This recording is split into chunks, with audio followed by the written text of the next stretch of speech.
Luke 13, 1 through 5. Now there were some present at that time who told Jesus about the Galileans whose blood Pilate had mixed with their sacrifices.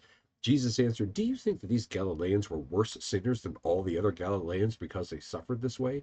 I tell you, no. But unless you repent, you too will all perish. Or those 18 who died when the Tower of Siloam fell on them?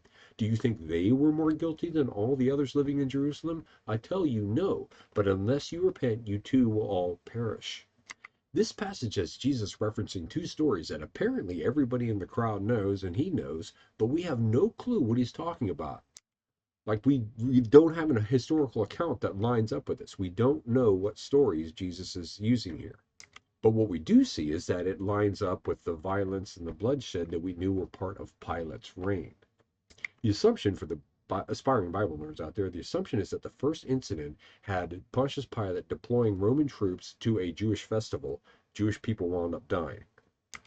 In that second story, well, it appears to be tied to the Pontius Pilate aqueduct project, but we're just making guesses here.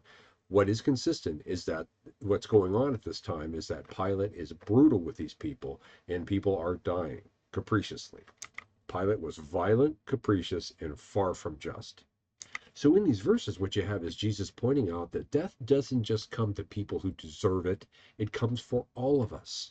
And just as in the case of them not knowing when the master's coming back puts the onus on us to do things that are right now, the same thing with the capriciousness of life. The Tower of Siloam might fall on you. You better do something right now. And what is that? He says it twice. Check it out. Repent. Great idea. Repent, turn, and do better.